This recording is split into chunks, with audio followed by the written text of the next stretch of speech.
Oui, Seigneur, ouvre les yeux de nos cœurs. Oh Jésus. Ouvre les yeux de notre entendement. Oh Jésus. Oh Seigneur, afin que nous puissions voir clairement. Seigneur, nous prions pour l'esprit de sagesse et de révélation dans ta connaissance.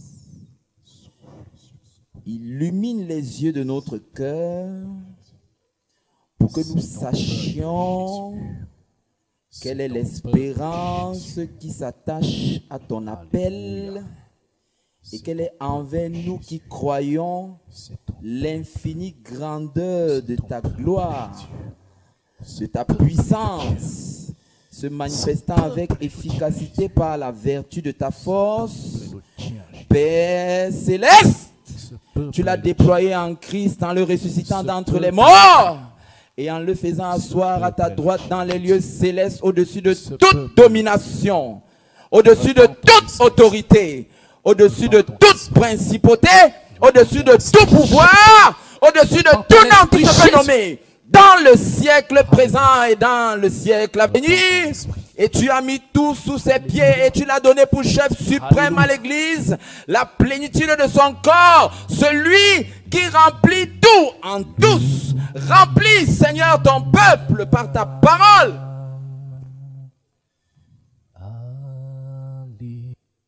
Parle, tes serviteurs écoutent, au nom de Jésus.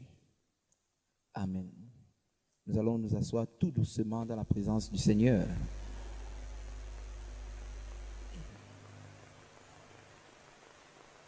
Que la grâce et la paix vous soient données de la part de Dieu notre Père et du Seigneur Jésus-Christ. Nous allons parler de Babylone, la grande ennemie de l'histoire.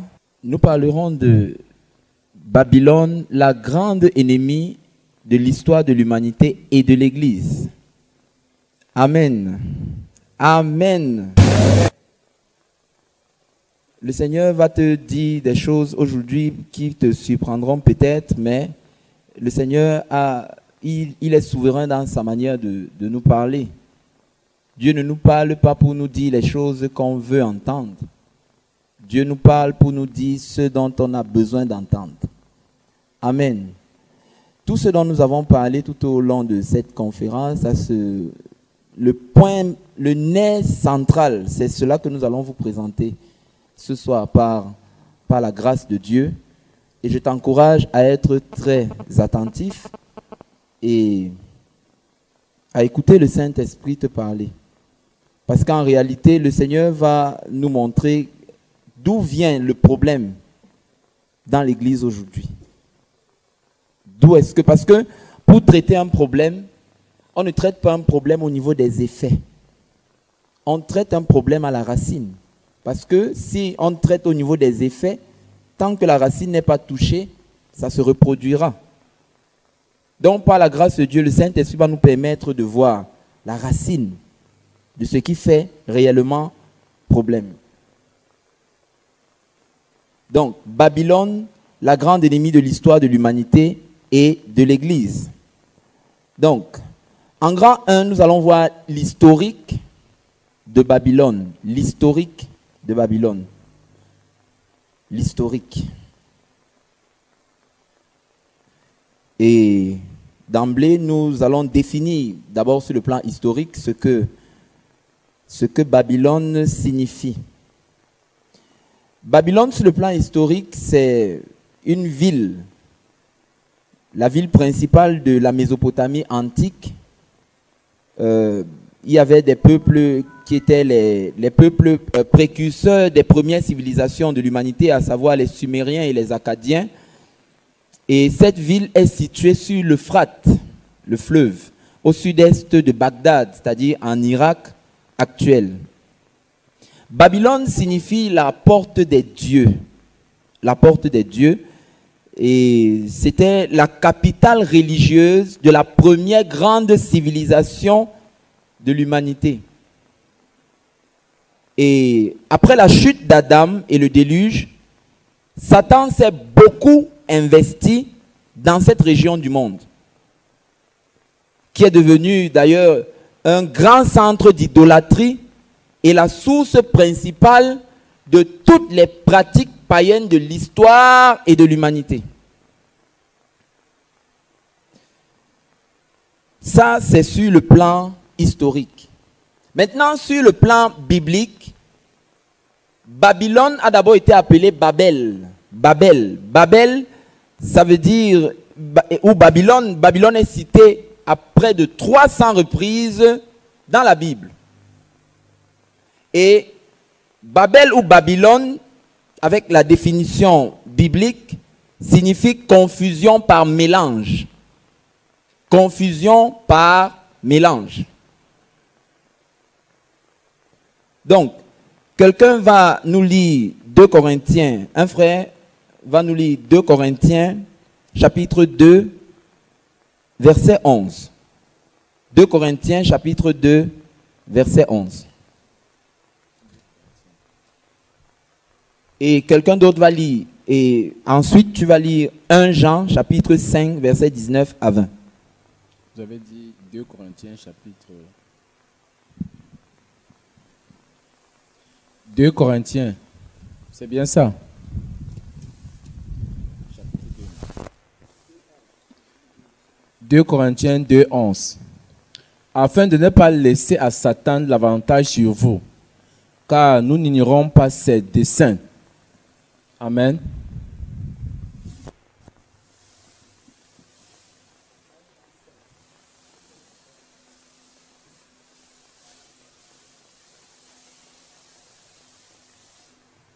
Nous savons que nous tous, nous savons que nous sommes de Dieu et que le monde entier est sous la puissance du malin. Nous savons aussi que le Fils de Dieu est venu et qu'il nous a donné l'intelligence pour connaître le véritable. Et nous sommes dans le véritable en son Fils Jésus-Christ. 2 Corinthiens 2, verset 11. Lisons ensemble. 2 Corinthiens 2, verset 11. Lisons. Allons-y, je vais compter jusqu'à 3. Nous y sommes. Si nous y sommes, on dit Amen. 1, 2, 3. Lisons ensemble.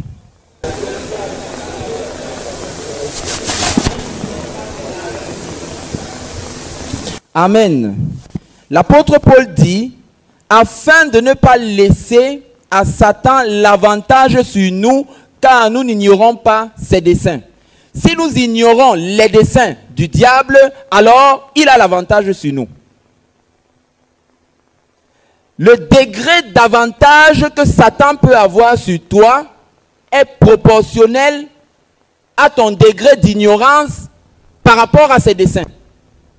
C'est pourquoi le Seigneur dit également que son peuple est détruit parce qu'il lui manque la connaissance. Or, le voleur qui est Satan ne vient que pour voler, tuer et détruire. Donc, vous devez savoir que depuis la chute d'Adam et Ève, Satan a un projet. Et ce projet a commencé immédiatement après le déluge. Et ce projet a pris des formes plus ou moins variées tout au long de l'histoire de l'humanité. Et lorsque nous voyons dans Genèse 11 la matérialisation des premières semences de ce produit, nous voyons le produit final d'Apocalypse 17. Mais tout cela a été développé.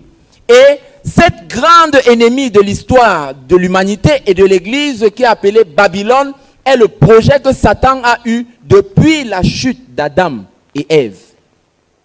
Comme nous allons vous le présenter. Donc je dis, ignorer les buts et objectifs de Satan, cela lui donne l'avantage sur nous. Certains ne comprennent pas pourquoi on demande de sortir des dénominations. Parce que les dénominations ne font pas partie du plan de Dieu, mais plutôt du plan de Satan. Parce que depuis la chute d'Adam et Ève, Lucifer utilise la vérité privée de son fond. Il utilise la forme. Dieu a-t-il réellement dit? Ça, c'est le raisonnement de Satan. C'est clairement écrit dans la Bible par rapport à X ou à Y, mais les gens trouvent le moyen de demander, est-ce que Dieu a réellement dit? Quand tu raisonnes ainsi, alors sache que tu es en accord avec Satan. Remarquez que lorsqu'il a tenté le Seigneur Jésus, il a utilisé la parole diluée. C'est pourquoi la plus grande arme de Satan, c'est la religion. La religion, c'est la vérité qui est privée de son fond. C'est juste la forme, c'est juste la coquille. Et c'est ça qu'il utilise. Vous ne pouvez pas mesurer son pouvoir séducteur. S'il a pu faire tomber un homme et une femme parfaite, à combien plus forte raison des êtres déchus, sauvés par la foi? À combien plus forte raison? Il n'a pas eu peur de tenter le Seigneur Jésus avec le « il est écrit ». Et qui sommes-nous aujourd'hui? Si le Saint-Esprit ne nous éclaire pas dans la parole, nous sommes finis. C'est pourquoi la Bible dit dans 1 Jean 4,4 que celui qui est en nous, le Saint-Esprit, est plus grand que celui qui est dans le monde. Mais maintenant, si tu veux travailler en collaboration avec le Saint-Esprit, il faut que tu acceptes l'Écriture, même si ça ne t'arrange pas. Amen. Et la Bible dit que le monde entier est sous la puissance du malin. Ce n'est pas une parabole. Nous allons vous présenter tous les domaines de la société, comment ces domaines ont été affectés par l'esprit de Babylone. Et cet esprit est assis dans plus de 90% des églises aujourd'hui. Donc, si tu avais prévu demain matin d'être quelque part, vas-y.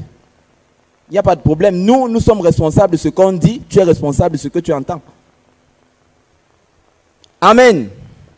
Donc, seul, quand la Bible dit dans 1 Jean 5, 19, que le monde entier est sous la puissance du malin, le verset 20 nous donne le médicament contre Satan. Il dit que Dieu nous a donné l'intelligence pour connaître le véritable.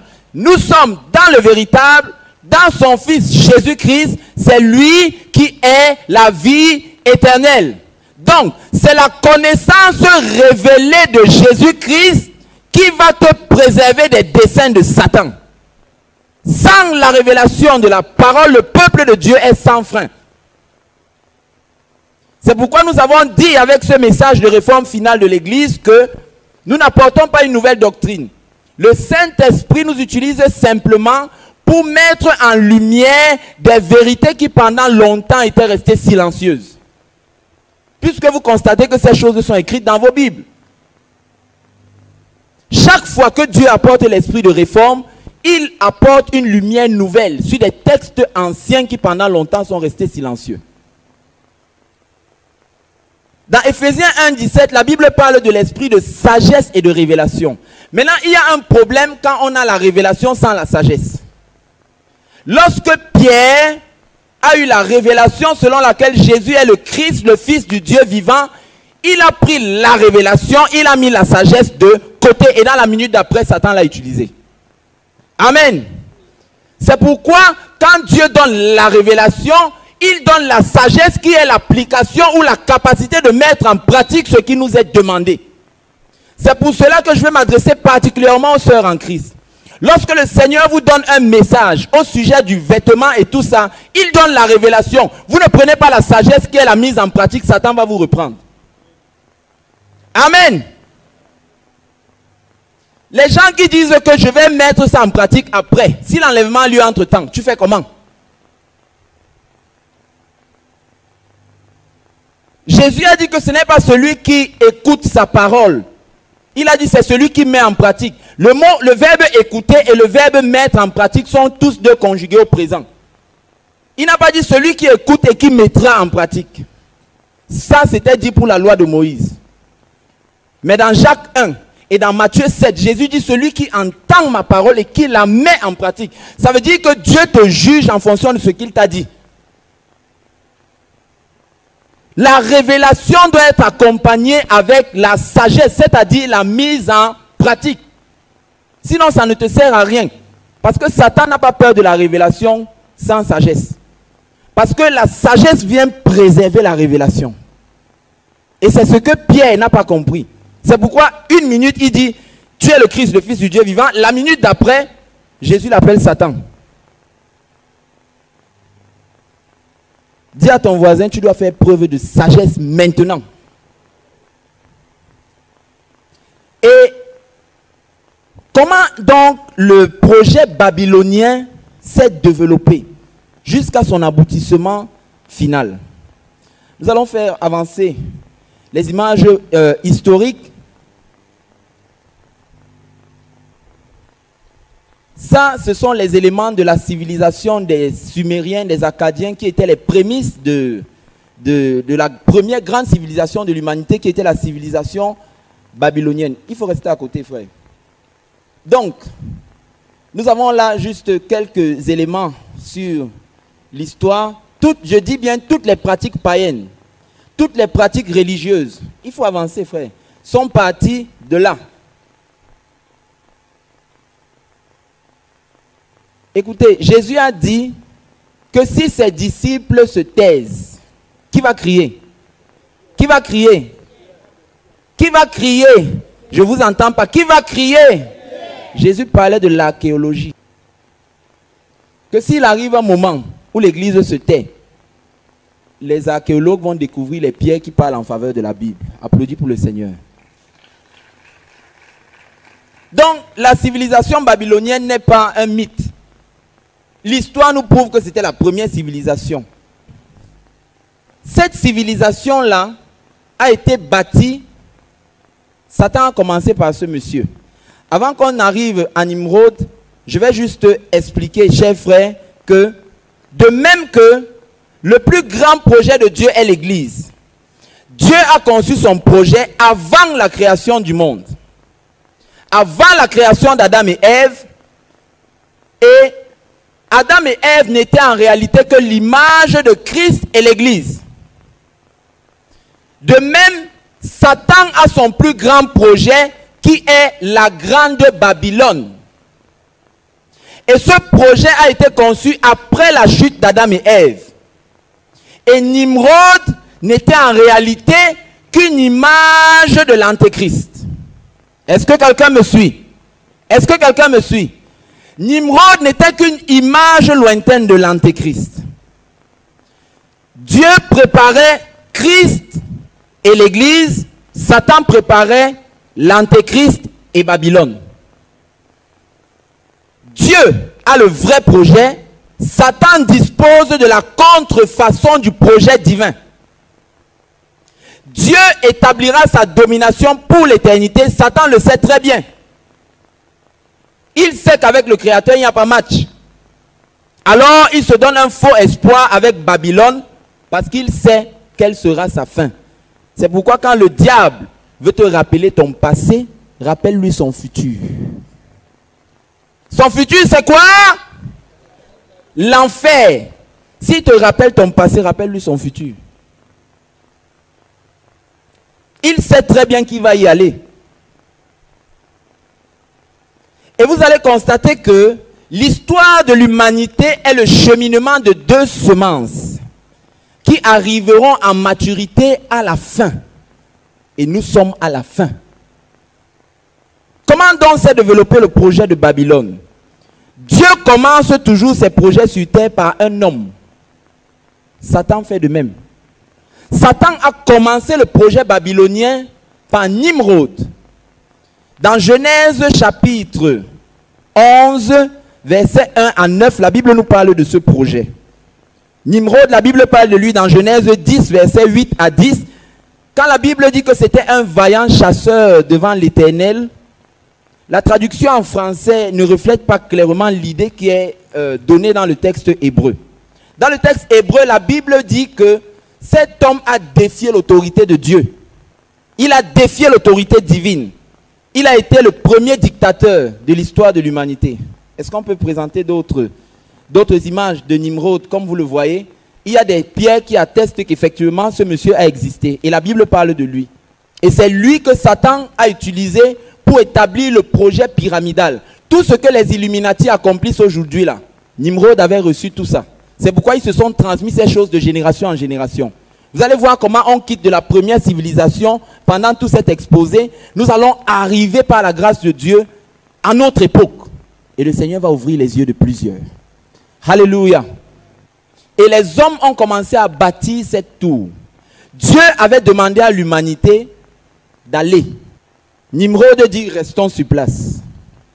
Dieu a dit dans Genèse 1, verset 28, il a donné l'ordre à l'humanité de remplir la terre. Et dans Genèse 9, Dieu va réitérer le même ordre. Il a demandé de peupler la terre sur le plan physique. Je veux te dire que tout ce que Dieu dit physiquement a une portée spirituelle. Et le même ordre va être réitéré par le Seigneur Jésus quand il va dire à l'église, allez. Mais Nimrod, l'esprit de Babylone dit, restons sur place. Fabriquons-nous un lieu de confort. Voici les images de la tour de Babel. Cette tour, remarquez bien, elle a une structure pyramidale. Dans Genèse 11, Dieu a vu que les hommes étaient en train de faire quelque chose. Dieu est descendu pour confondre ce projet. C'est pour ça qu'on a appelé ce projet confusion, c'est-à-dire Babylone, la confusion, le mélange. C'est pourquoi tous les systèmes babyloniens, Dieu a toujours mis sa main pour casser, parce que ça n'arrive jamais à l'aboutissement. Alléluia. C'est pourquoi tous ceux qui ont fait l'histoire à l'école, vous allez comprendre pourquoi on vous a enseigné qu'il y avait des moments dans les royaumes de l'humanité où il y a eu l'apogée et le déclin. Parce qu'en fin de compte, il y a un seul royaume qui s'imposera sur la terre. C'est le royaume de Yeshua HaMashiach, l'empereur immortel du cosmos, celui qui conjugue sa mort au passé. J'étais mort et voici je suis vivant au siècle des siècles. Je tiens la clé de la mort et du séjour des morts. Et pour ridiculiser Satan, il l'a vaincu en étant un cadavre. En étant un cadavre. Sachez que nous sommes nés dans le processus de la germination de ces deux semences-là. Prochaine image.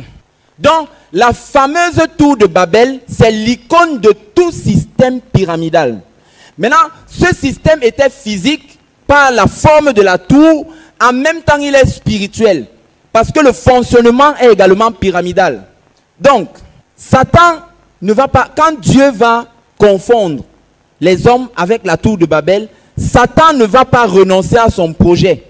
L'esprit de Babylone va envahir toutes les civilisations, toutes les cultures, toutes les religions, tous les systèmes humains, politiques, culturels, sociaux et religieux, avec des formes plus ou moins variées, mais un même but. Ce but final sera l'aboutissement du projet babylonien grâce au nouvel ordre mondial, dont la tête de proue sera un homme dont le chiffre est 666. Tout ça, Satan avait déjà prévu ça avant, depuis le temps de Nimrod. Mais, de même que tous les sous-systèmes qui ont été développés par l'esprit de Babylone ont connu l'apogée, ils connaîtront tous un déclin fracassant, y compris le royaume de l'Antéchrist. Depuis la tour de Babel, Genèse 11, jusqu'à la grande Babylone, Apocalypse 17, Dieu les écrasera tous. L'esprit de Babylone ne subsistera que pour un temps, à savoir celui de l'histoire de l'humanité. L'église de Jésus subsistera pour tous les temps et même jusque dans l'éternité. Et le couple antéchrist faux prophète, lorsque l'esprit de Babylone est allé du côté occidental chez les Européens, vous allez remarquer que dans l'histoire médiévale et antique des Occidentaux, vous allez faire une même remarque, c'est que chaque roi avait un sorcier ou un prophète comme conseiller. Qui a remarqué cela? C'était un type de l'antéchrist et du faux prophète. Prochaine image. Pharaon, toutes les civilisations qui sont nées après la civilisation de Babylone avaient tout un système pyramidal, avec un homme à la tête et le reste du peuple en bas. Ensuite, même avec Nebuchadnezzar, Daniel, Shadrach, Meshach, Abednego ont décidé de ne pas se prosterner pendant que tout le monde se prosternait devant cette statue. Et je vais vous dire que dans chaque génération, la majorité de l'humanité adorera toujours l'esprit de Babylone. Mais dans chaque génération, Dieu s'est réservé un reste. Je dis que dans chaque génération, Dieu s'est réservé un reste qui ne fléchiront jamais. Je dis jamais les genoux devant Babylone. Ça, ce sont les croyances des bouddhistes. Toutes ces choses-là ont toujours un système pyramidal. Parce qu'il faut gravir des échelons pour arriver à un certain niveau. Le premier roi majeur qui a été utilisé que Satan a préparé comme étant l'image de l'antéchrist et du faux prophète, c'était le roi Arthur. Qui a entendu parler du roi Arthur? Prochaine image. Arthur avait comme conseiller, comme bras droit, Merlin l'enchanteur. Ce sont eux qui ont développé les mystères du Saint Graal, toutes ces choses-là, que le sang de Jésus a été recueilli quelque part et tout ça. Et c'est ces choses auxquelles les francs-maçons croient aujourd'hui et tous les ordres occultes. Prochaine image. Regardez bien ceci. Lorsque Arthur a reçu sa fameuse épée qu'on appelle Excalibur, il a reçu cette épée d'une entité démoniaque qui vit dans l'eau. On l'appelait la Dame du Lac, qui n'est autre que la Grande Babylone. Dans cet extrait du livre écrit par Molly Perlam et Claudine Glaude, il est écrit, je cite, « Voici la Dame du Lac, annonça Merlin. Elle vit sous les eaux.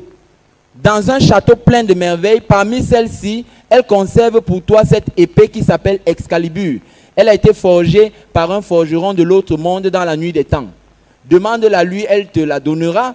Dame, dites-moi, à qui appartient cette épée que je vois dans le lac? Elle t'est destinée comme ce fourreau, répondit la dame, mais à une seule condition, tu dois me jurer qu'avant de mourir, tu me rendras cette épée. Et voilà la main de la dame. Ce n'est pas une légende, ce sont des faits qui ont été rapportés. Et cette dame, c'est elle que vous voyez dans l'Apocalypse. Cette entité démoniaque qui se présente sous une forme féminine. Prochaine image. Et dans le développement de l'histoire de l'humanité, je ne reviendrai même pas sur Hitler. Hitler, vous savez, tous les grands dictateurs de l'histoire de l'humanité, à savoir Adolf Hitler, Mussolini, Staline, tous ces gens-là ont été financés et fabriqués par le Vatican. Vous voyez toujours le couple faux prophète antéchrist, c'est-à-dire un homme religieux d'influence mondiale avec un homme politique d'influence mondiale. Voilà une image encore du couple final antéchrist faux prophète. Prochaine image. Et une autre image encore du couple final antéchrist faux prophète. Le nom Barack Hussein Obama, lorsque, il y a des personnes qui ont fait une certaine lecture, avec Barack Hussein Obama, on ressort 666. Il n'est pas l'antéchrist, mais il est le dernier type de l'antéchrist. Ensuite, comme il a l'espoir en anglais, hope, pop, joli couple. C'est ainsi que ce sera, l'antéchrist va marcher main dans la main avec le faux prophète. Prochaine image. De même, il y a cette image également du côté des Russes avec le président Poutine et les dirigeants de l'église orthodoxe. Avec le pape Shenouda III qui est décédé dernièrement. Et puis la Bible nous dit que l'antéchrist viendra de la Russie. Nous n'allons pas entrer là-dedans. Prochaine. Ensuite. Donc, nous parlons de Babylone, la grande ennemie de l'histoire de l'humanité. Prochaine image. Après avoir présenté l'historique, nous allons vous présenter Babylone elle-même. Donc, présentation de Babylone. Donc, c'est le prochain, c'est un autre diaporama.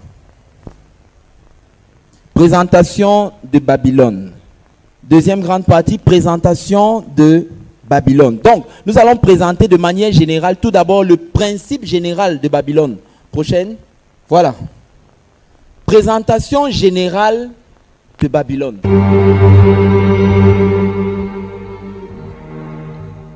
Dans la présentation générale, Babylone, c'est un système pyramidal qui a une tête séparée de la base. Et la tête est le pouvoir incarné par un seul homme. La base est le reste du peuple qui subit le diktat du prince. Voilà la présentation générale. Maintenant, nous allons montrer au fur et à mesure dans différents domaines comment est-ce que Satan a réussi à infiltrer ce système dans tous les milieux de l'humanité. Jusque dans l'église. C'est pourquoi nous parlons de Babylone, la grande ennemie de l'histoire de l'humanité et de l'Église. Prochain schéma. Babylone repose sur 6 piliers. 6. 6, c'est le chiffre de l'homme. 6. L'homme a été créé le 6e jour.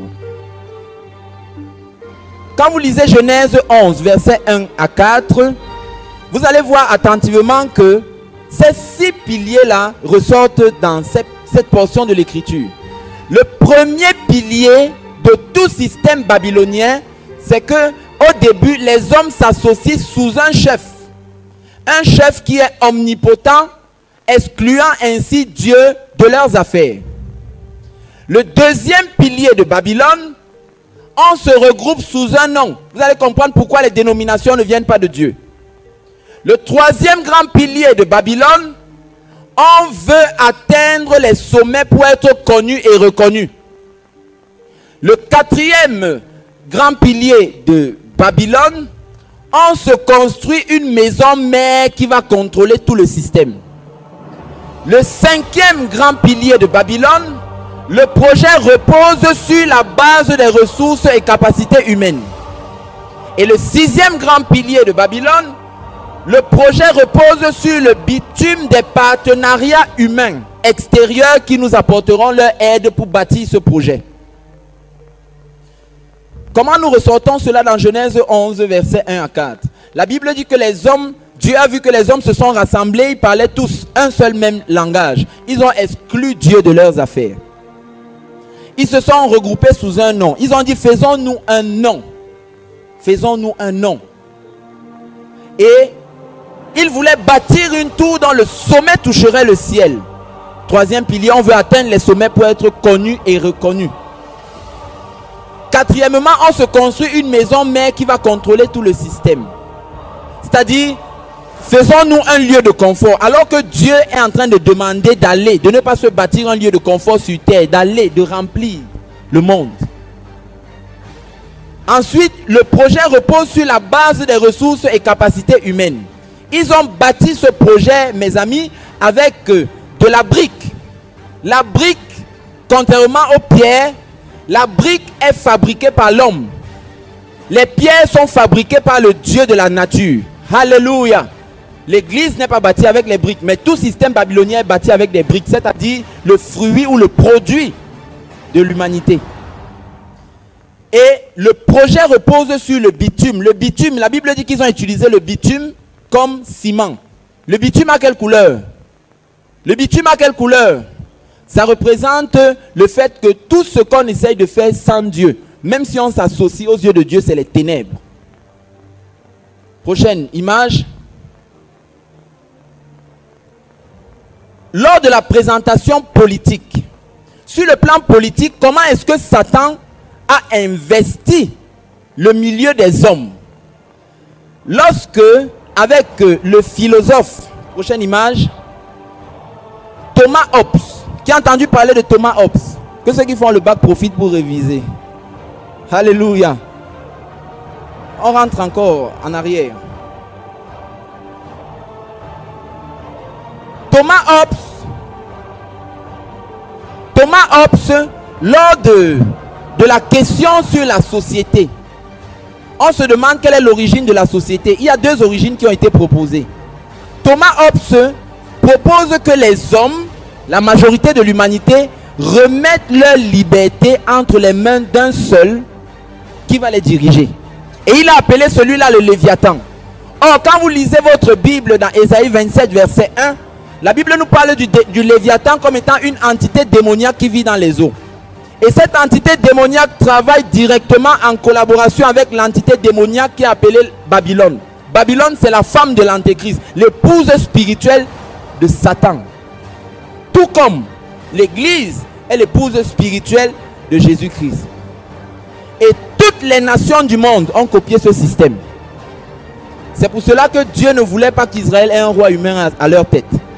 Lorsque Israël a décidé d'avoir un roi humain à leur tête dans 1 Samuel chapitre 8, la Bible nous montre que Dieu leur a dit que comme vous avez choisi, ils ont dit comme les autres nations, parce que Satan avait infiltré ce système-là dans toutes les nations. Le système pyramidal, En Égypte, qui était la deuxième grande civilisation après les Babyloniens, vous allez voir, il y avait le pharaon tout-puissant qui était considéré comme étant Dieu.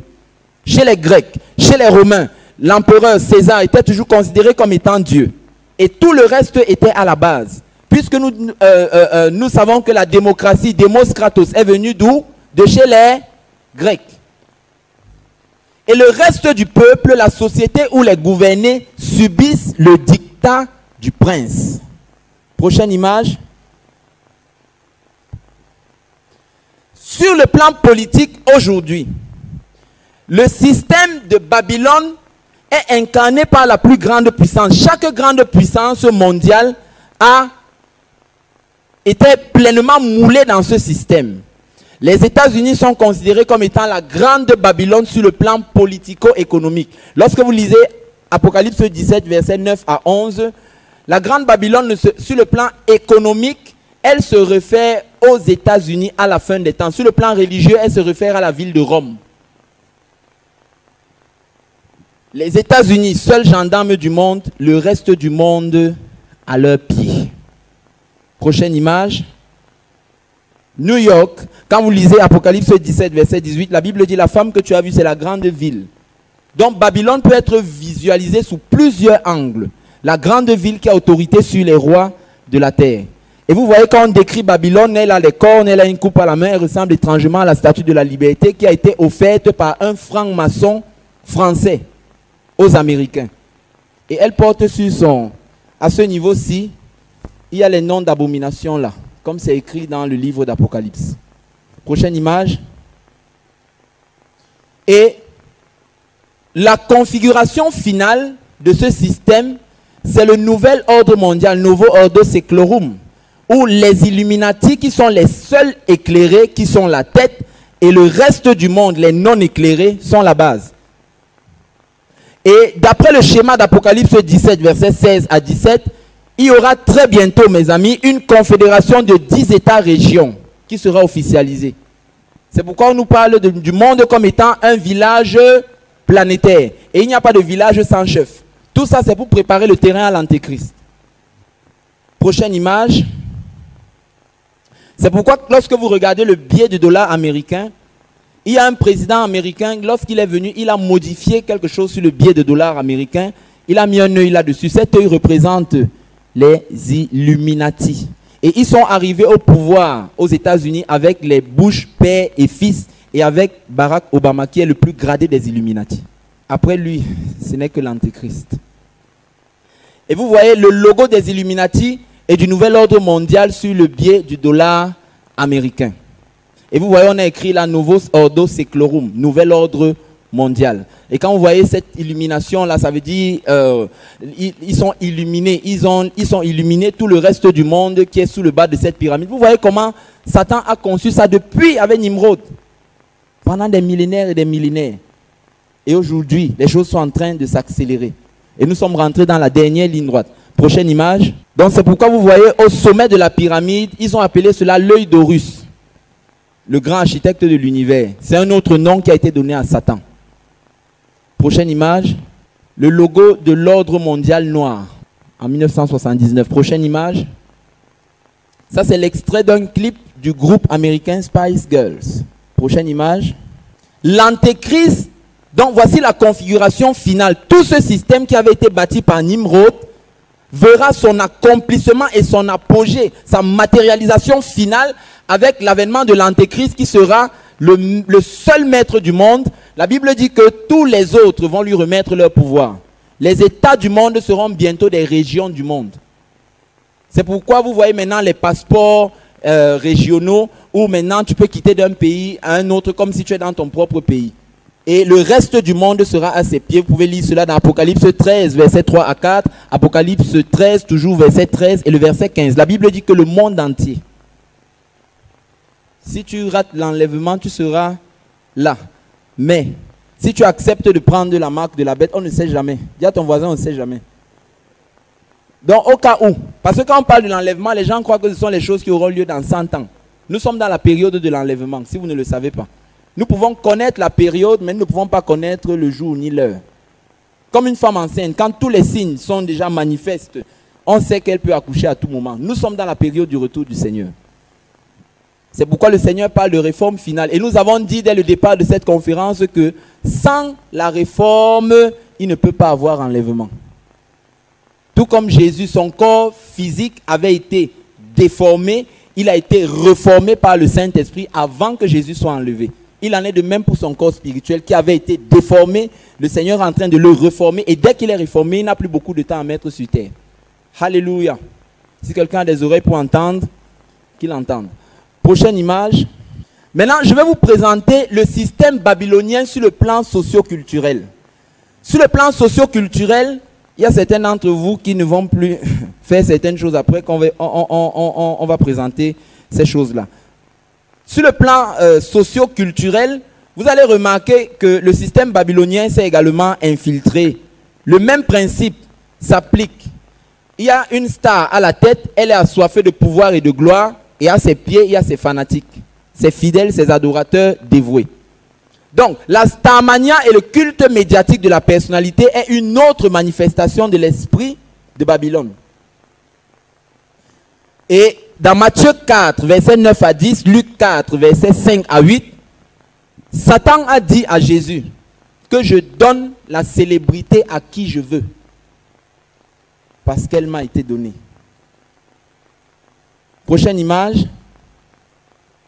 Dans la starmania, une autre manifestation de l'esprit de Babylone, une seule personne est vénérée par un groupe qui sont ses fanatiques, qui sont à ses pieds, il est comme leur Dieu.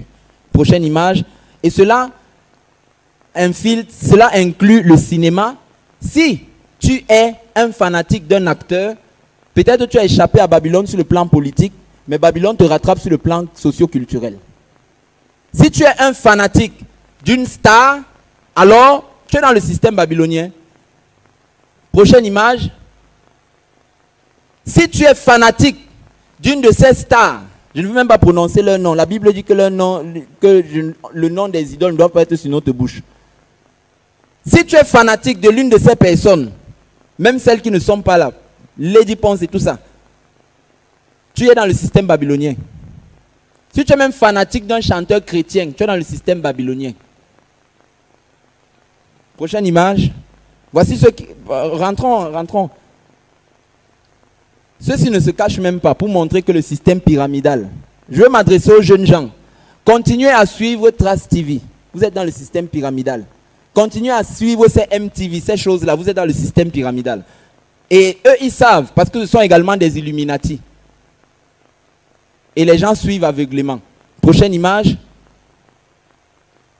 Tous ces gens, tu es fanatique, je ne veux même pas prononcer leur nom. On peut appeler leur nom, le démon qui est en quelqu'un dans la salle se reconnaît. Et il peut venir troubler notre réunion. On continue nos choses. Prochaine image. Si tu es fanatique d'un joueur de football, tu es dans le système pyramidal. Certains sont là. Je parle des frères en Christ. Il est en train d'attendre. Il dit que si la conférence ici arrive à l'heure où le match de telle équipe doit commencer, il va seulement rentrer. Tu es dans le système pyramidal, mon cher. Tu es fanatique. Si tu es une femme, dès que tu vois une star à la télé qui fait une chose, tu copies seulement. Alors, ma chère, bienvenue dans le système pyramidal.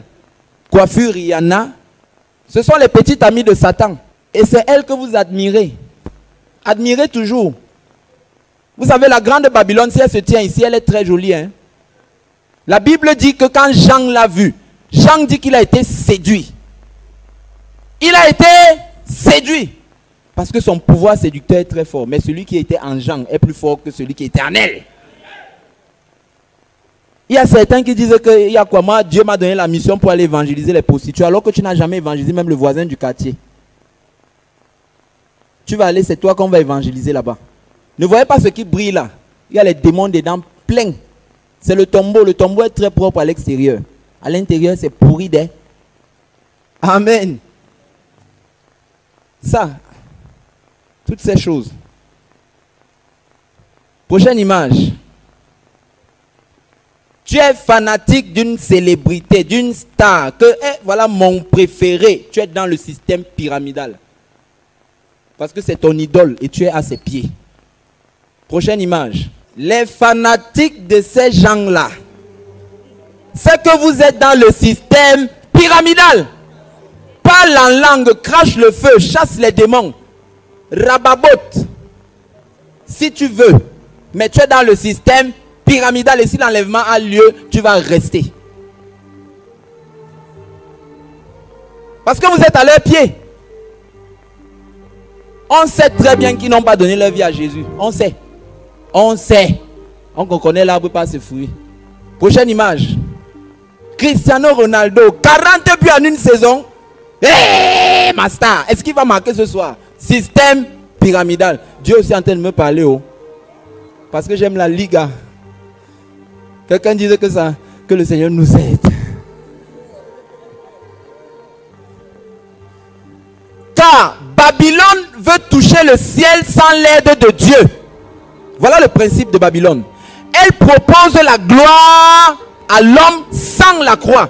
Toute gloire qui est obtenue sans la croix de Jésus, c'est un système pyramidal. Prochaine image. Babylone sur le plan religieux. Mes amis, sur le plan religieux, Babylone fonctionne toujours avec le même principe, à savoir un gourou à la tête. Il est considéré comme étant l'élu des dieux, l'homme de Dieu, le seul illuminé, le plus gradé. Et à ses pieds, il y a les adeptes ou les moins gradés qui sont ses suiveurs aveugles. C'est le propre de toutes les sectes. Toute dénomination est une secte. Allez dire que Olivier Ndongo a dit. Toute dénomination. Regardez bien, prochaine image. Nous allons y arriver tout doucement. Sur le plan religieux, le système pyramidal est incarné par la grande Babylone, l'église catholique romaine. À la tête, le pape, souverain pontife, veut dire maître des mystères païens. Le Vatican veut dire la cité du serpent ancien. Vaticanos. Et le reste de l'église universelle catholique est à ses pieds. Voilà Babylone sur le plan religieux. Et toute structure religieuse qui a cette réplique en miniature est un autre système pyramidal. Prochaine image. Quand vous lisez 2 Thessaloniciens 2, versets 3 à 4 que nous allons lire. 2 Thessaloniciens, chapitre 2, versets 3 à 4. Quand je pense qu'il y a des frères en Christ qui disent que quand la fin des temps va arriver, tu ne sais pas qu'on est en train de vivre la fin de la fin des temps. Parce que la fin des temps a commencé depuis que Jésus est venu sur terre pour la première fois. 2 Thessaloniciens 2, versets 3 à 4 dit ceci. Que personne ne vous séduise d'aucune manière, car il faut que l'apostasie soit arrivée auparavant, et qu'on ait vu paraître l'homme du péché, le fils de la perdition, l'adversaire qui s'élève au-dessus de tout ce qu'on appelle Dieu ou de tout ce qu'on adore, jusqu'à s'asseoir dans le temple de Dieu, se proclamant lui-même Dieu. Cet homme s'est proclamé Dieu quand il se fait appeler le Saint-Père. Saint-Père avec grand S, grand P. Lorsqu'il porte ceci, il est en train d'insulter Jésus-Christ. Parce que la Bible dit que l'homme qui prie la tête couverte ou qui prophétise la tête couverte déshonore son chef. Il déshonore Jésus 3 fois parce qu'il a 3 chapeaux. Et ces 3 couronnes qui lui ont été données symbolisent le pouvoir céleste, terrestre et souterrain. Pourtant la Bible dit que c'est Jésus, à la mention de son nom, tout genou fléchi dans le ciel, sur la terre et sous la terre. Et même cette croix, tant que Jésus est sur la croix, c'est un symbole de malédiction. C'est ce que la Bible dit dans Galates chapitre 3 versets 13 à 14. Prochaine image. Quand on l'appelle vicaire du Fils de Dieu, Vicarius Filii Dei. Non. Vous voyez comment les gens sont en train de l'adorer. Prochaine image. Voilà comment les gens l'adorent. Chaque dimanche matin au Vatican, les gens se prosternent devant lui de cette façon. La Bible dit l'adversaire. Pour ceux d'entre vous qui disent encore que non, Dieu m'a envoyé dans l'église là, où Satan est assis. Vas-y. Bon pied la route mon cher. Et bonne messe. Bon dimanche. Remplaçant du Fils de Dieu. Quand il se fait appeler vicaire du Fils de Dieu, Ça veut dire qu'il a remplacé Jésus. Jésus n'a jamais pris de vacances. Il est le même hier, aujourd'hui, éternellement. Prochaine image. Vicarius Filide. Vicaire du Fils de Dieu en latin. C'est Vicarius Filide. Si nous considérons les chiffres romains, V, c'est 5. I, c'est 1. C, c'est 100. On élimine A, on élimine R. I, encore, c'est 1. V, c'est encore 5. On élimine F, I. L, c'est 50. 2 là-bas. D, c'est 500. E est éliminé. Il reste I. Quand vous calculez tout ça, qu'est-ce que ça vous donne? 666. Apocalypse 13, verset 18. Prochaine image. Prochaine. Ok. Avant qu'on en arrive là, l'Église catholique romaine est le siège principal de l'idolâtrie sous la Nouvelle Alliance. Comme la Babylone antique était le siège principal de l'idolâtrie sous l'Ancienne Alliance. Le pape n'est pas le descendant ou le successeur de Pierre, il est le descendant et le successeur de Belchassar. L'Église catholique romaine est la mère de toutes les, n'est pas la mère de toutes les églises. Je veux préciser. Parce que l'église primitive a vécu 300 ans avant elle. Amen. Elle est plutôt la mère de toutes les églises babyloniennes. C'est-à-dire ses héritières dénominationnelles. Parce qu'elle est la première dénomination. Et Rome va d'ailleurs développer plusieurs mystères dans son système, tous dérivés des civilisations babyloniennes et grecques. Toutes les civilisations ont tiré leur pratique du premier empire qui était Babylone, y compris l'église catholique romaine. Donc, Babylone sur le plan religieux, lorsque nous lisons dans Zacharie 5, verset 1 à 9, la Bible nous montre là-bas une entité. Nous allons lire Zacharie 5, verset 1. Nous allons lire tout à l'heure, après avoir présenté ceci. L'esprit de Babylone est également entré en Israël. Lorsque les Israélites ont accepté d'abord un roi humain à leur tête, ils ont fait 1095 ans dans la volonté permissive de Dieu. Parce que Dieu ne voulait pas qu'il y ait un roi humain à leur tête. C'est pour ça que quand ils ont voulu investir Jésus comme roi dans Jean 6, verset, je crois, 14, Jésus a refusé l'investiture royale des hommes. Parce que son royaume n'est pas calqué sur ce système-là. Alléluia. Jésus n'est pas le roi qui écrase les gens, il est le roi serviteur. Amen. Il est le roi serviteur. Donc, les pharisiens et ou le chef de la synagogue, c'était la tête et la base, le reste du peuple juif.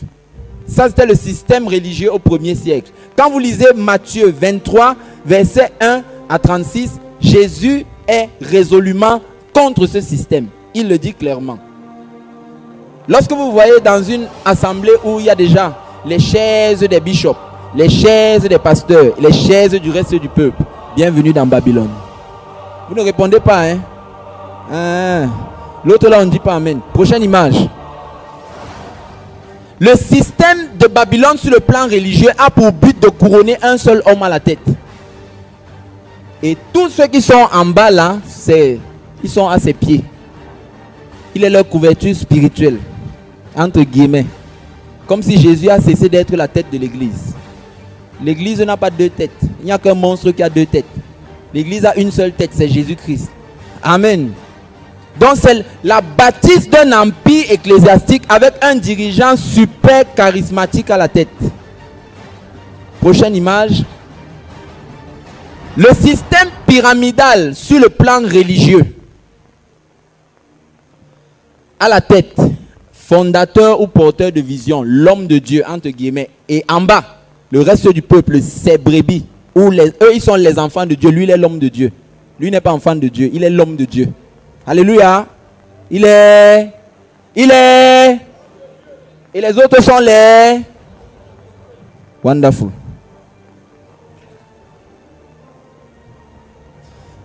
Ce sont comme il est le père fondateur et le porteur de vision, ce sont ses églises. Ce n'est pas l'église de Jésus-Christ, ce sont ses églises. C'est pourquoi il dit ma vision. C'est pourquoi il dit que ses brebis. Pourquoi tu as volé mes brebis? Le jour où quelqu'un t'appelle sa brebis, demande-lui, tu es mort sur la croix pour moi quand? Parce qu'il est écrit, je donne ma vie pour mes brebis. Ce n'est que Jésus qui peut dire ça. Amen. Si tu lui dis que je suis ta brebis, allons chercher les clous.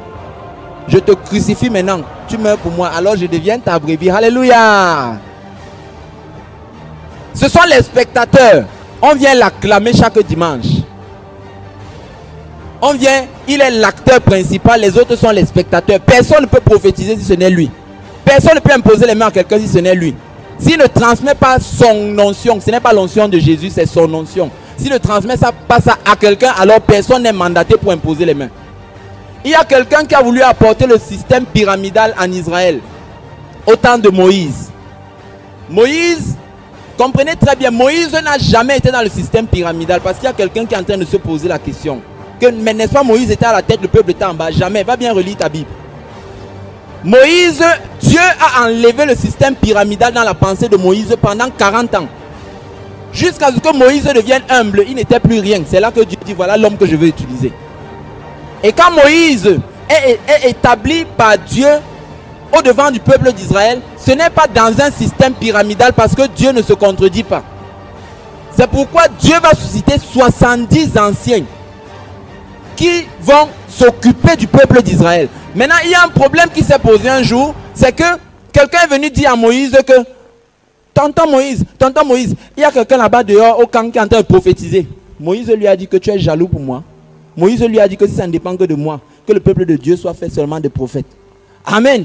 Si c'était le système pyramidal, Moïse allait dire que amenez-le-moi ici, petit frère, qui t'a autorisé à prophétiser. Mais Moïse lui a dit, tu es jaloux pour moi, ça ne me gêne pas. Alléluia. Mais il y a certains, quand ils vont apprendre que tel a prié pour telle personne, il va dire que, quoi? Appelez-le ici, on te convoque. On commence à te sermonner. Quelqu'un dit sermonner jusqu'à ta part vient. Tu dois rendre compte parce que tu es parti prier pour quelqu'un. Ce n'est pas ce que les pharisiens faisaient.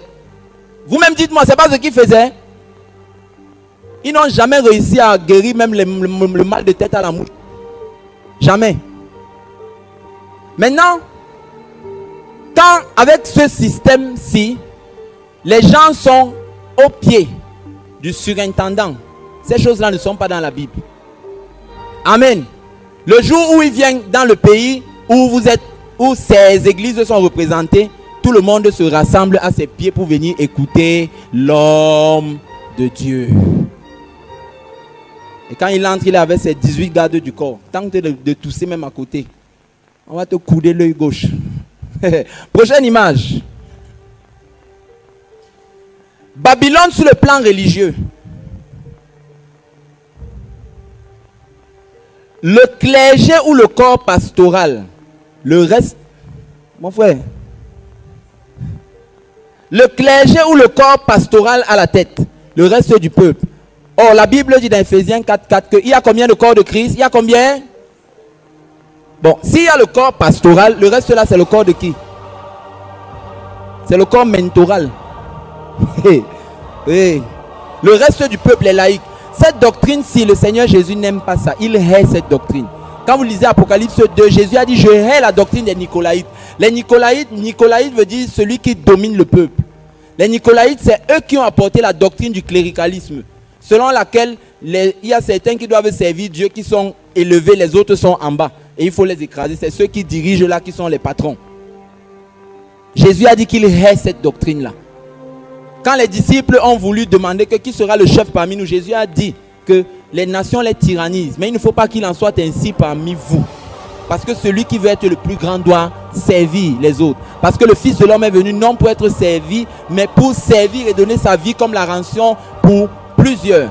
Ça, c'est le schéma classique local de tous les systèmes pentecôtistes de réveil. Ça ne vient pas de Dieu. Amen. Prochaine image.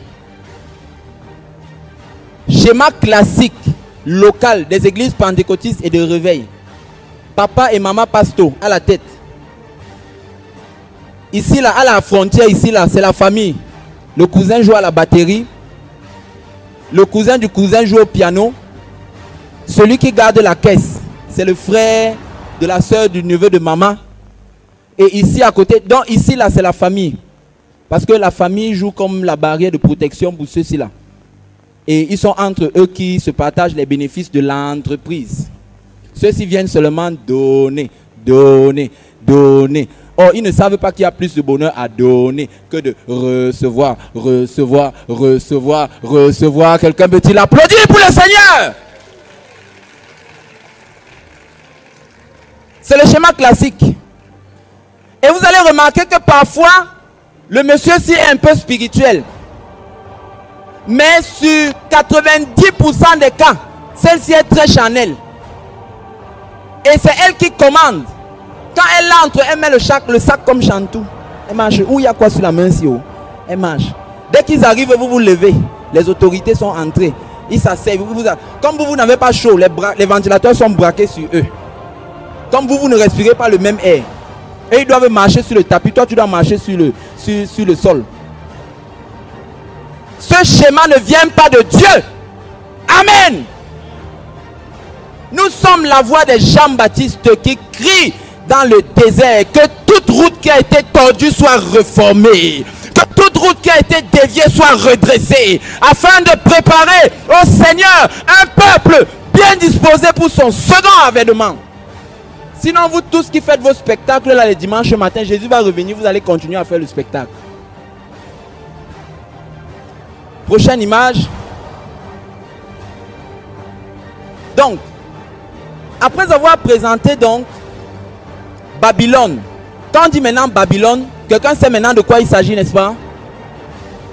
Je vais lire le témoignage d'un frère en Christ qui vit en France. Il s'appelle Patrick Fontaine.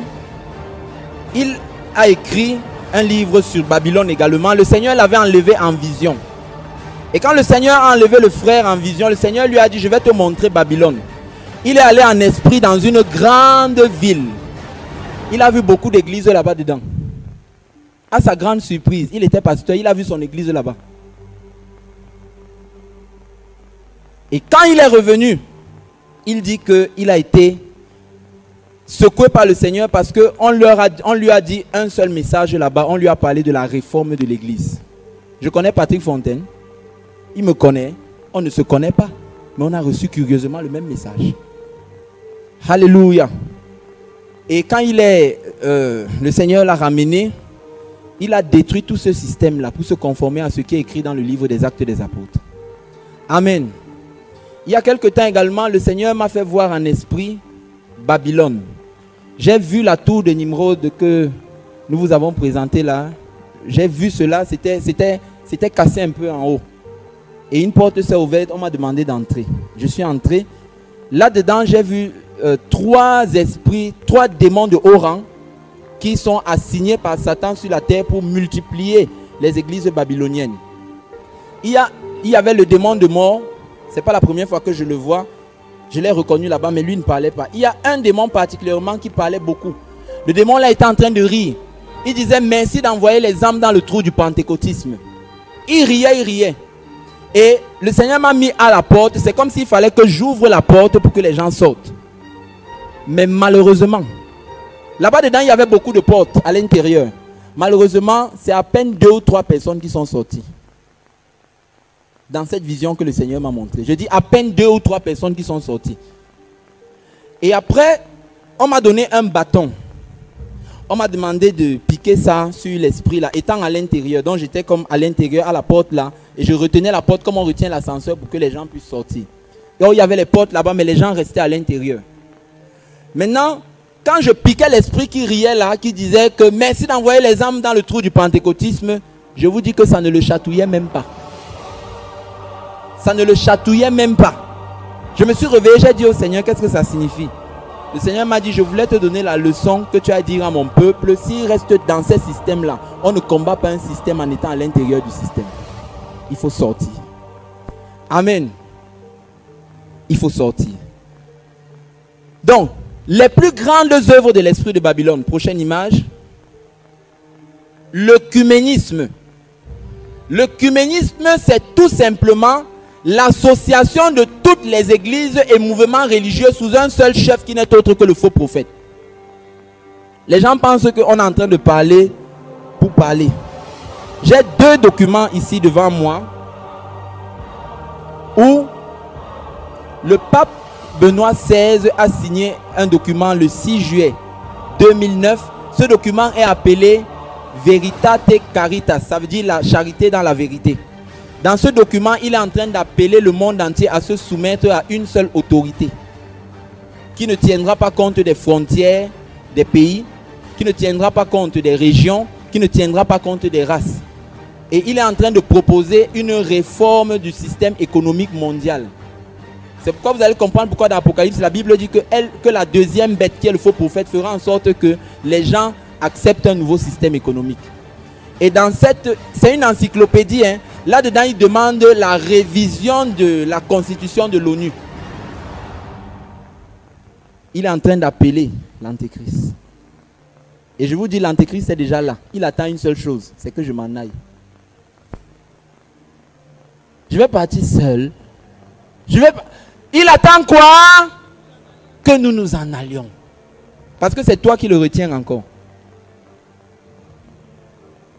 Donc les documents sont là. Les prophéties s'accomplissent sous nos yeux. On est là, on dort.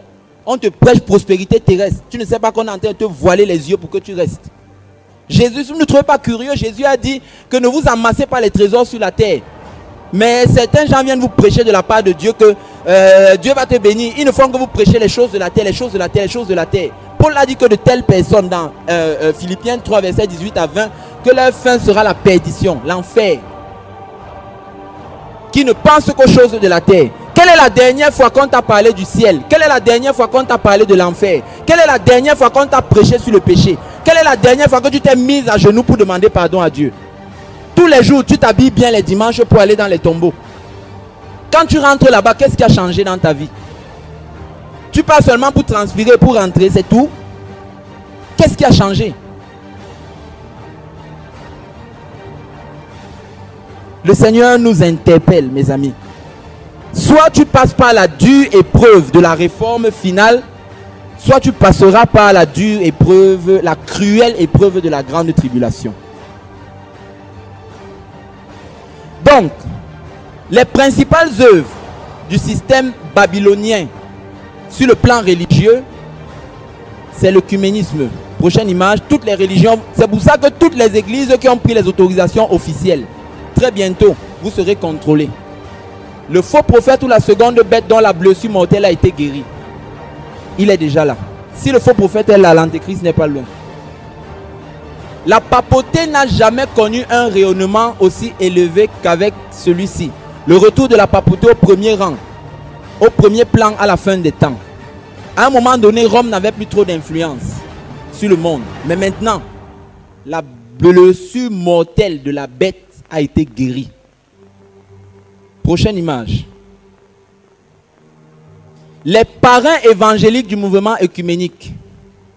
Billy Graham, Benny Hinn, Pat Robertson. Nous allons suivre une interview de Benny Hinn lors de l'enterrement de Jean-Paul II. Or, ce sont les plus grands leaders évangéliques dans le monde. Tous sont dans l'œcuménisme. Prochaine.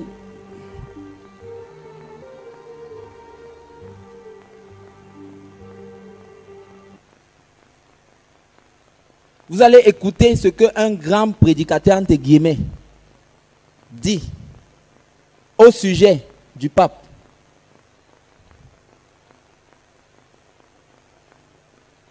La compromission est entrée dans les choses de Dieu. Écoutez attentivement.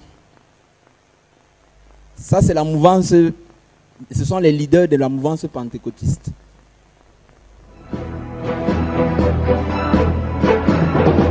Popular televangelist Benny Hinn joins us shortly. You may not know that Hinn has fond recollections of Pope John Paul.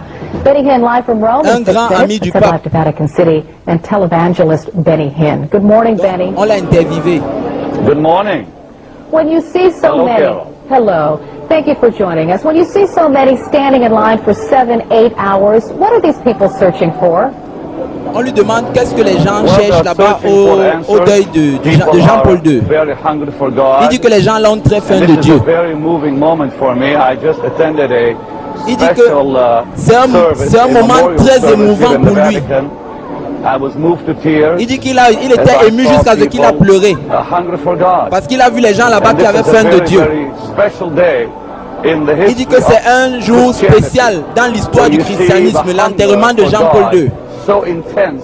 Il dit que les gens Worldwide, avaient Carol. faim de Let Dieu. me ask you this, Benny. Alessio Vinci, our correspondent, talked to many of these pilgrims standing in line. Most say they do not attend church or follow the La church's plupart d'entre teaching. eux Might this event ne vont change pas that? dans des églises autres que l'église catholique. Well, I believe it's going to. You know, you see what's going on earth today. Il dit que vous voyez ce qui se passe sur terre. Fears that people have. Les gens ont peur. And I think just there's a change happening. Il croit qu'il y a un And changement. what this dear Pope John Paul II Il dit que le has done pape Jean-Paul II a fait de he has grandes made us choses. aware of the fact we need God. Et que le pape nous a And, rendu like I conscients said, qu'on a to see besoin de these Dieu. crowds here and what's happening here, Et que tout ce qui just arrive once là again is such a clear sign est un that signe people clair around the world que les gens are dans le turning to monde God by the ont faim millions. de Dieu. But you know what, Benny? I would Quel suppose Dieu? that many people reach into organized religion and take what they want from it and discard the rest. Don't you believe that I'm sorry, say that again, dear.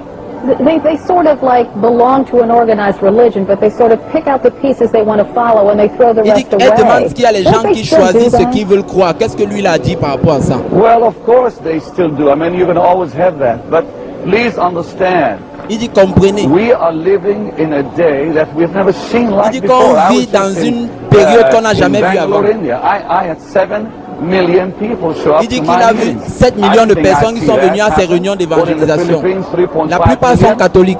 Look, whether there's organized religion or not, Il dit que Jesus la religion Christ soit organisée said ou pas, he is coming back to earth. que Jésus va And revenir sur before terre. he's coming, he's making the world aware Et of que his pour power. venir, il va rendre le And, monde conscient de we're sa not going to be puissance. able to stop that.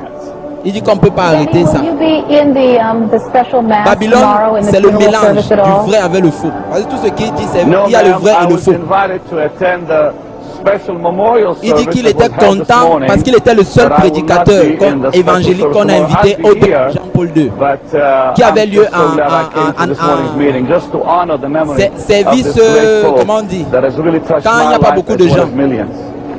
Televangelist Benny Hinn joining Daybreak this morning. Thank you, sir. We appreciate it. Donc il dit que le pape Jean-Paul II a marqué toute une génération positivement et lui aussi, c'est pour ça qu'il pleurait. Donc il était le seul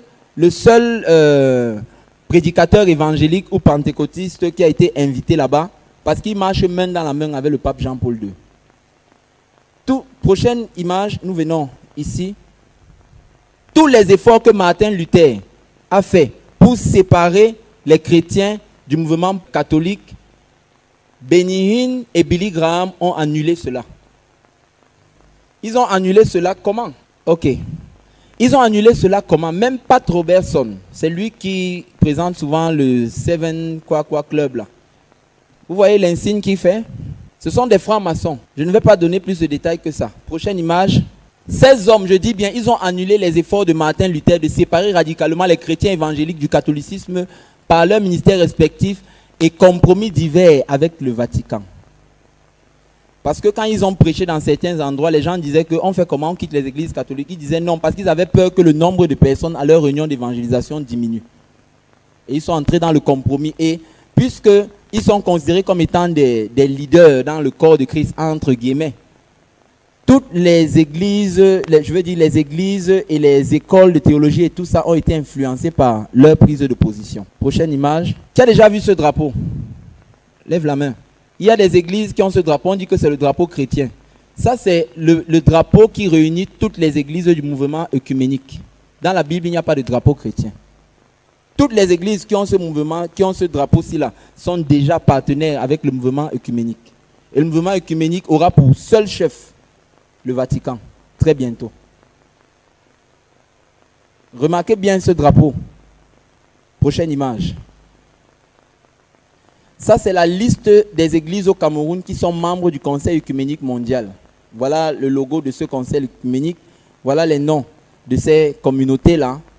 Et c'est une communauté mondiale de 349 églises en quête d'unité, de témoignages communs et de services chrétiens. Le témoignage commun que je lis dans la Bible, je n'ai pas le même témoignage avec eux. Amen. Prochaine image. Le calendrier grégorien. C'est-à-dire, le calendrier a également été affecté par la grande Babylone. Ce que peu de gens ignorent, c'est que Dieu ne reconnaît pas le calendrier qui parle de l'an 2012. Ça vous surprend? C'est le pape Grégoire XIII. Il a été élu en 1572 et il a reçu des propositions de la part de certaines personnes pour corriger le calendrier parce qu'avant le pape Grégoire XIII, il y avait le calendrier qui était appelé le calendrier julien ou le calendrier romain qui était basé sur les décisions qui avaient été prises par l'empereur romain qu'on appelait Jules César.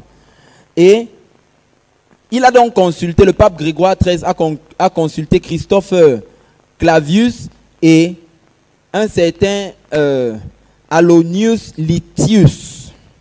Et ils vont ramener l'année, le premier jour de l'année de mars à janvier. Parce que le calendrier romain commençait en mars.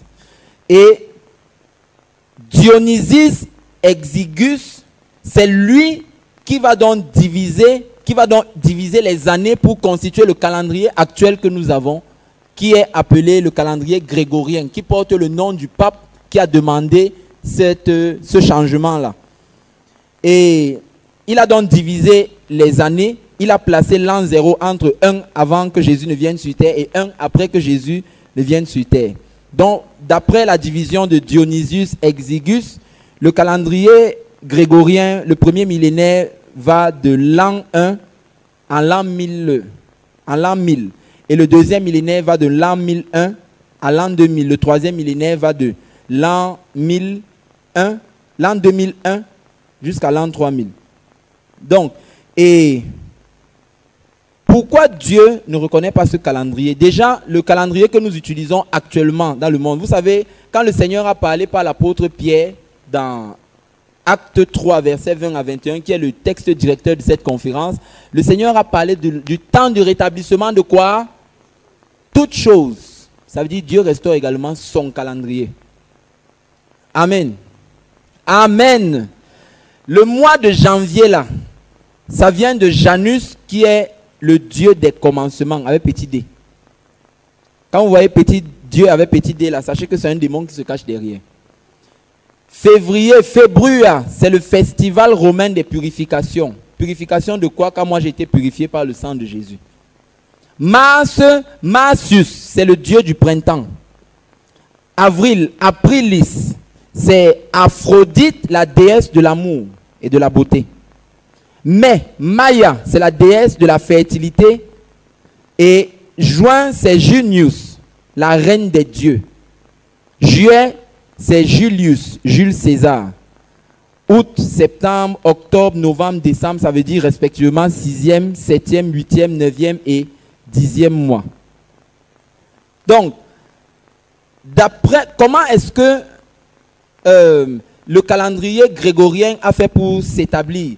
Les Juifs, les premiers chrétiens, eux, ils se basaient sur quoi pour connaître les temps dans lesquels ils vivent? L'année 2011 du calendrier grégorien correspond à l'année 5771 bas 5772 du calendrier hébreu. Donc dans le calendrier hébreu, on est entre 5772 et 5773. Et ce calendrier a été établi par Dieu dans Exode 12:2. Dieu a dit, ceci sera pour vous le commencement de l'année. Maintenant, pour comprendre bien, parce qu'il y a certaines choses qu'il faut se référer à Israël, aux Hébreux, pour comprendre certaines choses que Dieu a dites et que Dieu a établies. Parce que Israël, le peuple hébreu, le peuple juif, est la boussole de Dieu pour les prophéties de la fin des temps. Les Juifs ont 4 débuts d'année. Leur calendrier est appelé lunisolaire parce qu'il est à la fois basé sur le cycle de la lune et le cycle du soleil. Et il comprend 354 jours au lieu de 365, comme le calendrier grégorien qui est le calendrier solaire. Donc, chez les Juifs, donc, ils ont d'abord l'année solaire. L'année solaire est appelée l'année civile. Elle commence en septembre-octobre. Et lors d'une fête qui est appelée Rosh Hashanah.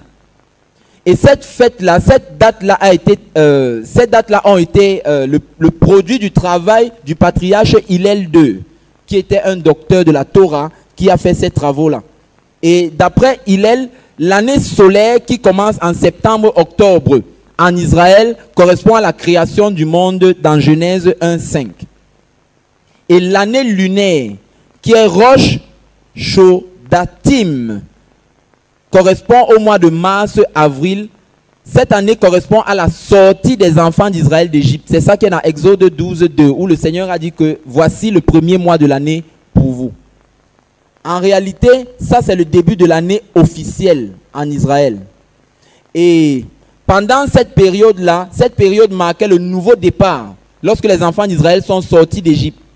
Et je veux te dire que quand Dieu a établi quelque chose, les événements suivent. Écoute-moi très attentivement. Quand tu dis souvent 2010, année de la gloire de Dieu, tu fais le bilan de ton année, tu vois qu'il y a 0 gloire de Dieu sur ta vie. Dieu ne peut pas être immiscé dans un programme que les hommes ont établi. Ça veut dire que si tu veux rentrer dans les périodes que Dieu reconnaît, réfère-toi au calendrier hébreu. Et j'ai une bonne nouvelle à nous annoncer. Le premier jour de l'année chez les Hébreux, ça tombe aujourd'hui.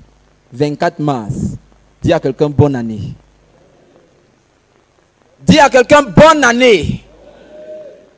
C'est le premier jour. Et puis, Dieu a même établi que c'est à cette période. N'est-ce pas, c'est hier que les Français ont changé la montre, l'avancement. C'est aujourd'hui, n'est-ce pas? Pourquoi? Parce que c'est cette période-ci que Dieu a établi. C'est pourquoi le printemps, qui est la première saison, commence à la même période.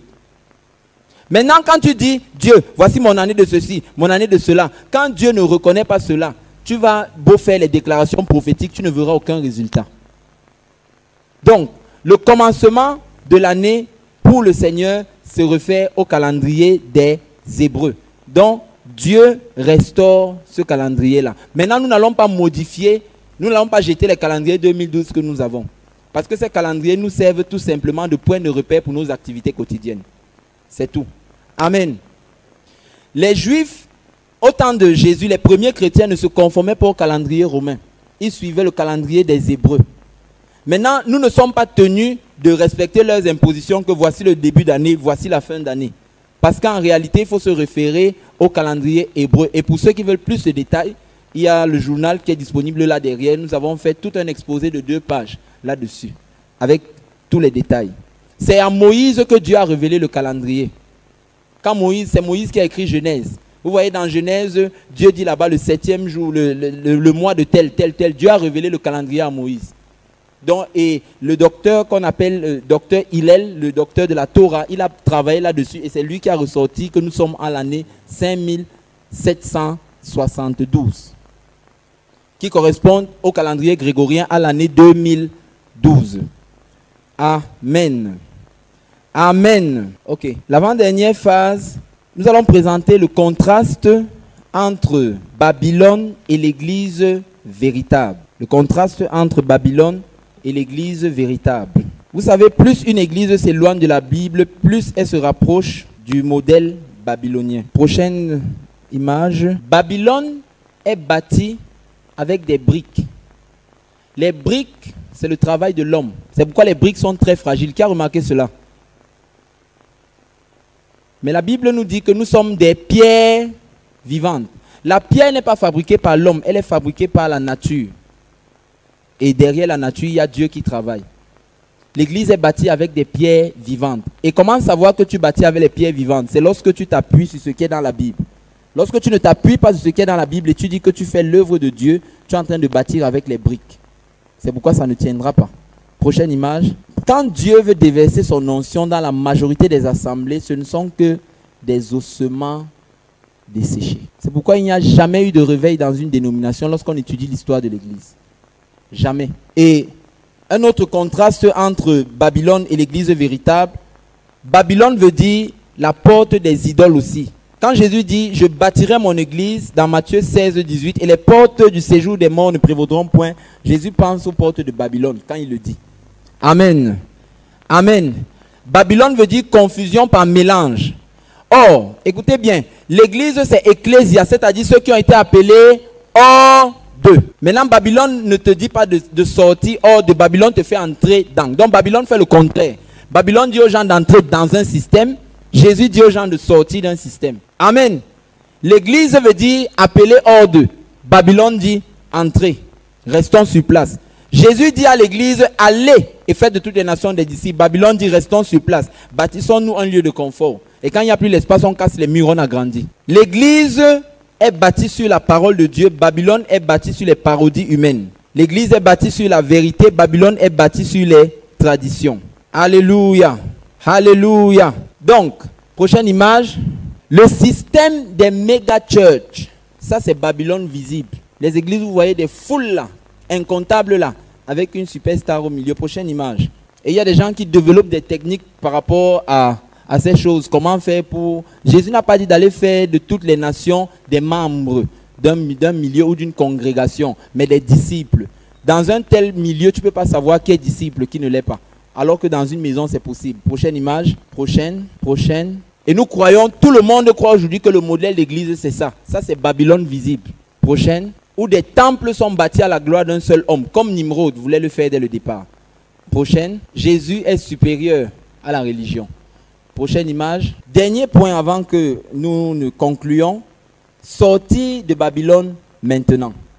Sortie de Babylone maintenant. De tout temps, je veux que tu saches que Dieu a toujours fait sortir son peuple de Babylone. Abraham est sorti de Babylone quand Dieu l'a appelé. Vous le savez? Quand Dieu a appelé Abraham, l'endroit où Abraham était, cet endroit-là, la Chaldée. La Chaldée, c'est l'endroit où Babylone est située.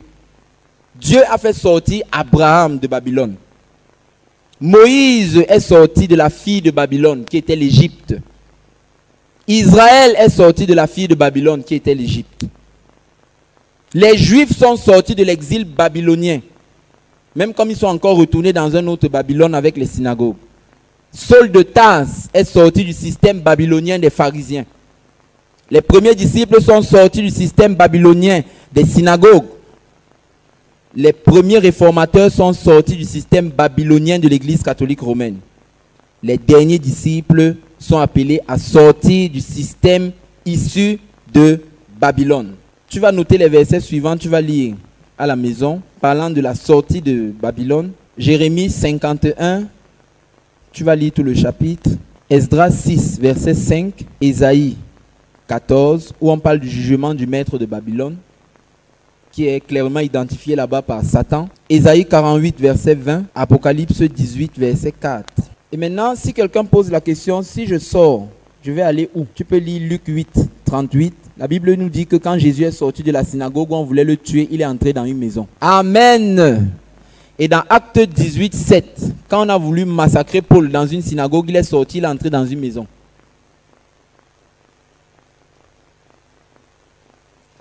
Jean 12, versets 42 à 43. Ça, c'est pour ceux qui ont signé l'Indien avec les dénominations. Jean 12, ce n'est pas obligé, hein? Vous n'êtes pas obligé de sortir. Amen. Amen. Vous n'êtes pas obligé de sortir. N'allez pas dire qu'on vous a dit. Vous n'êtes pas obligé. Si vous voulez, vous continuez. Nous, on a seulement dit ce qu'on avait à dire. Jean 12, versets 42 à 43. La Bible dit, cependant, même parmi les chefs, plusieurs crurent en lui. Mais à cause des pharisiens, ils n'en faisaient pas l'aveu dans la crainte d'être exclus de la synagogue, car ils aimaient la gloire des hommes plus que la gloire de Dieu. Il y aura toujours de telles personnes qui aiment la gloire des hommes, ce que les hommes pensent, plutôt que ce que Dieu a clairement énoncé dans sa parole. Donc nous lançons un vibrant appel de la part du ciel à fuir toute théologie, tout mode de pensée et d'action qui contredisent l'évangile du Sauveur. Alléluia. Nous allons nous mettre sur nos pieds. Nous allons nous mettre sur nos pieds. Il y a des personnes qui sortent de Babylone, mais Babylone est toujours en eux. Voilà un autre problème. Quand les enfants d'Israël sont sortis d'Égypte, l'Égypte était toujours en eux. Quand Dieu a fait sortir Moïse du système pyramidal babylonien des Égyptiens, Dieu a pris le temps également d'enlever cela. C'est pour cela que certains d'entre vous seront troublés parce que Dieu va prendre le temps pour enlever tout ce qui avait été mis en vous et qui ne le glorifiait pas. Et si tu obéis à Dieu, à la longue, tu verras les fruits de la parole de Dieu. Amen. Élève ta voix et parle à Dieu par rapport à ce que tu viens d'entendre au nom de Jésus.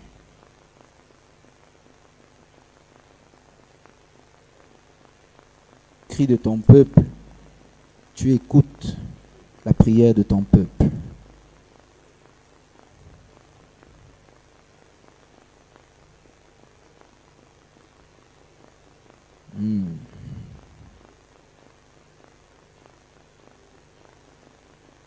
Ce ne sera pas facile de sortir de Babylone. Je sais ce que c'est.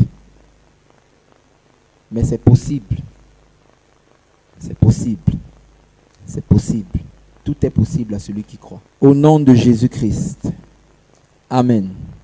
En guise de conclusion, je vais lire Ésaïe 14, versets 22 à 23. C'est l'Éternel qui parle. Il dit, « Je me lèverai contre eux, dit l'Éternel des armées. J'anéantirai le nom et la trace de Babylone.